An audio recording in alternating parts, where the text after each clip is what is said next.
ലോക്സഭാ തിരഞ്ഞെടുപ്പിനുള്ള പരസ്യ പ്രചാരണത്തിന്റെ സമയപരിധി ഇന്നലെ വൈകിട്ടോടെ അവസാനിച്ചിരുന്നു. ഇനി നിശബ്ദ പ്രചാരണമാണ്.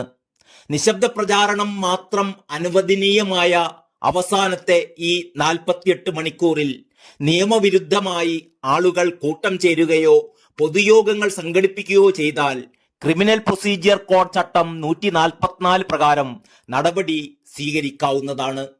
ഉച്ചഭാഷണികൾ പ്രയോഗിക്കാനോ ജാഥകളും പ്രകടനങ്ങളും സംഘടിപ്പിക്കാനോ പാടില്ല. തിരഞ്ഞെടുപ്പ് ഫലത്തെ സ്വാധീനിക്കാനിടയുള്ള ഒരു തരത്തിലുള്ള പ്രദർശനവും, അതായത് സിനിമ, ടെലിവിഷൻ പരിപാടികൾ, പരസ്യങ്ങൾ, സംഗീത പരിപാടികൾ, നാടകങ്ങൾ, മറ്റ് സമാന പ്രദർശനങ്ങൾ, ഒപ്പീനിയൻ പോളുകൾ, പോൾ സർവേകൾ, എക്സിറ്റ് പോളുകൾ മുതലായവ ഒന്നും അനുവദിക്കില്ല. ചട്ടം ലംഘിക്കുന്നവർക്ക് തടവോ പിഴയോ രണ്ടും കൂടിയോ ശിക്ഷ ലഭിക്കും.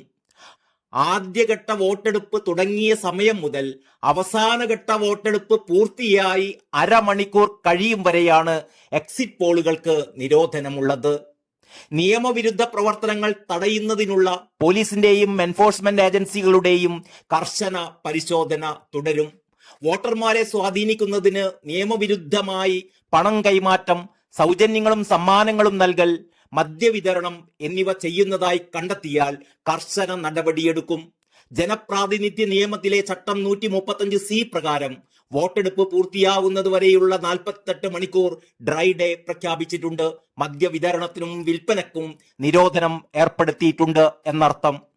മണ്ഡലത്തിനകത്തേക്കും പുറത്തേക്കുമുള്ള യാത്രകൾ പോലീസിന്റെയും സുരക്ഷാ വിഭാഗങ്ങളുടെയും കർശന നിരീക്ഷണത്തിലായിരിക്കും. എല്ലാതരം വാഹനങ്ങളും പരിശോധിക്കപ്പെടും. മണ്ഡലത്തിന് പുറത്തു നിന്നുള്ള പാർട്ടി പ്രവർത്തകർ മണ്ഡലത്തിൽ തുടരാൻ അനുവദിക്കുന്നതല്ല. ലൈസൻസ് ഉള്ള ആയുധങ്ങൾ പ്രദർശിപ്പിക്കുന്നതിനും കൊണ്ടു നടക്കുന്നതിനുമുള്ള നിരോധനം തിരഞ്ഞെടുപ്പ് ഫലം പ്രഖ്യാപിക്കുന്നതുവരെ തുടരുന്നതായിരിക്കും. സംസ്ഥാനത്തെ 20 ലോക്സഭാ മണ്ഡലങ്ങളിലേക്കുള്ള വോട്ടെടുപ്പ് നാളെ, അതായത് ഏപ്രിൽ 26 രാവിലെ 7 മുതൽ വൈകിട്ട് 6 വരെയാണ്. ജൂൺ 4 വോട്ടെണ്ണൽ.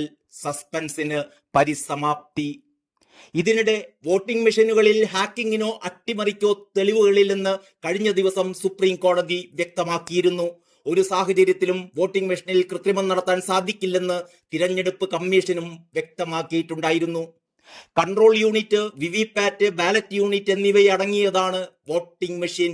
ഇതിലെ ഓരോ യൂണിറ്റിലും ഒറ്റത്തവണ മാത്രമേ മൈക്രോ കൺട്രോളർ ഉപയോഗിച്ച് പ്രോഗ്രാം ചെയ്യാൻ സാധിക്കുകയുള്ളൂവെന്ന് election commission വിശദീകരിക്കുകയുണ്ടായി.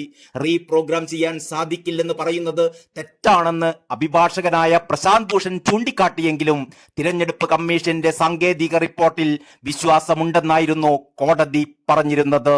News desk, Kalakaumudi.